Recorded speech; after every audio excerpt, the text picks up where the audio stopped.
Hey everyone, it's Damien here from the School of Attraction, and today I want to talk about something a little bit different, which is how to find a really great therapist.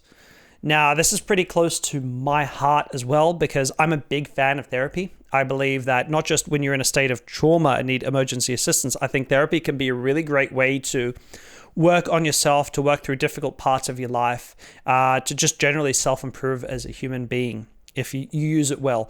But unfortunately, my experience, not just personally, but my experience with my clients as well, is that most therapists are not useful for us. In other words, I've been to about 10 different therapists in my life, and about 2 of those were really rotten, really bad experiences. 6 of those were meh, right? They were nice, lovely people, genuine, good, well-trained. They didn't do anything unprofessional, but they just didn't help me in any way. And then 2 were really incredible. And those 2 have made so much difference in my own personal life and my own personal development. So, not all therapists are great for us. And I see that a lot, right? My clients, they're seeing a therapist, they go, well, I'm seeing a therapist, so what more do you want? But it's not really making any change. Or they'll say to me, look, I've been to a therapist before, but it didn't help me. So therapy isn't going to help me. Well, yeah, I only 20% of the therapists I've been to, and I've worked to try to find someone good. Only 20% were good, right? The rest were unhelpful or terrible. So if you've had that bad experience, maybe this video will inspire you to try again. So the first thing I want to say is, first of all, we go to therapists for different kinds of reasons, right?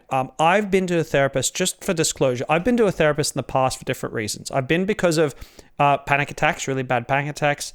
I've been because of depression. I've been because of trauma in a relationship. So my ex had an affair. And so I've been to treat that a long time ago. I have been for just general couples therapy, trying to improve the quality of the relationship, learn to communicate as a couple better. So I've been for a range of different sort of reasons. So I've had different kinds of experiences. So really the first takeaway I want anyone watching to have is this. Odds are the first therapist you go to see isn't going to be amazing. You're probably going to need to trial a few different therapists. And I usually say to guys, and women, of course, go give a therapist 3 sessions. And if within that 3 sessions, you're not walking away having... So the idea, here's what I experienced that tells me I've had a good session. I walk away from a session and I find my brain mulling over what we've talked about. I'm thinking about it. I'm kind of pondering it when I'm lying in bed. Sometimes I want to have conversations with friends because it sparked ideas or thoughts in my mind. My brain is chewing on what's happened in the session. And when I do that, that's my brain learning and growing, right? So that's how I know I've had good sessions. If you're not doing that, if you're like, okay, get to a session, maybe I cried, maybe I didn't, maybe we just talked and I talked out some stuff, but it's not staying with you. And it's not repeatedly because, every now and again we have sessions where not much occurs. But if that over 3 sessions that hasn't been happening to you, this is not a good experience and you should move on. And you should expect it's going to take 2, 3, maybe 4 attempts to find someone good. As I said, only 20% of the therapists I've been to have been great. So don't be afraid to ditch a therapist if they're not good. And, you're going to need to try a few along the way. The second takeaway I think that I want to add in here has been my experience that therapists tend to give therapy in 2 different main ways that I've experienced. One is the type that follows a playbook, right? So it's some form of modality playbook script that they're going by. And it might be cognitive behavioral therapy. It might be acceptance and commitment therapy. But they're following this script and they're kind of really just going through the steps with you to help you with whatever particular problem. I've never had a good experience with that. Not with my anxiety, not with depression. It never felt like it really did a lot for me. And I know that there's scientific research that shows that this type of therapy can be useful following the playbook.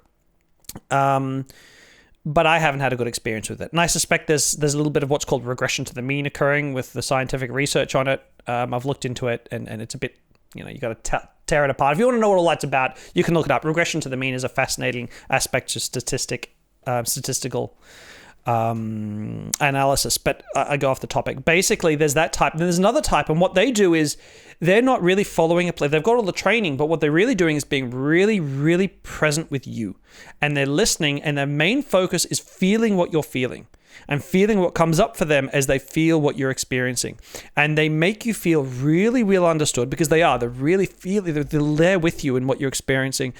And then what they do is, from that space, because they're not the ones locked in your head, they'll start to ask you questions. And they'll ask you questions that make you go, wait up, let me think how I want to answer that, right? It kind of catches you slightly off guard, or it seems like an obvious question, but one you've never considered before.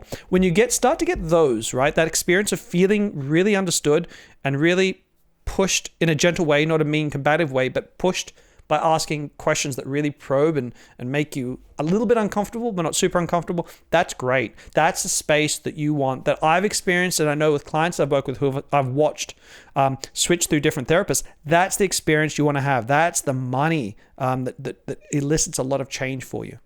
The third takeaway that I want you to get from this video, that's been very much my experience, is credentials don't usually correlate well with efficacy of therapy. And where am I going with this? I've been to 2 therapists that were extremely highly credentialed. So we're talking about someone with really expensive offices, really great credentials from really amazing universities. One was a PhD and did their whole research thesis on anxiety and all this stuff. And the other one was, I think he was about 68 and he'd just been around forever and had so much experience behind him. And they were 2 of my most meh experiences imaginable. On the flip side, I've had others who were just really incredible, and they didn't even I had one who was incredible, and he didn't even have a psychology degree behind him. He had training, he had various, I can't remember exactly, and you might want to know, but I haven't found the specific modality mattered to me so much as whether they were present and really with me. But he did have training, he was formally trained, and I guess that's what I want to get at. You want to find someone who's been properly formally trained by somewhere that, in modalities that are, that give quality training. That sounds a little bit vague, but essentially you want to find someone who's been properly trained to be a therapist, right? That doesn't have to mean they've studied psychology. And I usually find that finding people who have multiple modalities that they've been trained in is good. Angles of helping people, that really has shown to me, in my experience, to be really great, because what they do then is they sit with you and they've got multiple ways of approaching a problem, and they can try to tailor the approach to you. Whereas when I'm working with people who've really just studied one primary modality, that's how they work with people, it always feels a little bit limited, like they're trying to force me a square peg into a round hole of their training. So that's how that experience has come up for me. So what do? I don't look for the most amazing credentials. I look for just like different modalities that they've been trained in. I haven't found a direct correlation. It feels like dancing. Some people, you can be really well trained, but some people just have a feel for moving, and some people don't, but they know how to dance. I feel like it's a similar thing with therapists. Some people they know how to be present and really support people, and others don't. And then if you add a little bit of quality training on top of that, you become a really amazing therapist. That's been my experience. And so, yeah, I guess I just wanted to help those of you who may have had bad experiences or are feeling like my therapist's not doing anything for me. Don't be afraid to leave them. Find someone new. You're going to have to try multiple people. Sometimes it is them and not you, or maybe it's your dynamic as people. They're just not right for you. Not that they're necessarily bad therapists, but that's totally okay and reasonable, and you should be doing it. And not enough people do it. I don't have many clients who have tried multiple different therapists to find someone good. And yet when they do, when I urge them to, when I've done it myself, it's paid off in spades. And my change has been, relatively speaking, quite substantial. So yeah, I hope you've enjoyed this video. It's a little bit different to my others. It's not fun or playful, but I think a lot of you really need to hear this message. So as always, if you like the channel, give me a like, give me a thumbs up, and I look forward to seeing you in my future videos.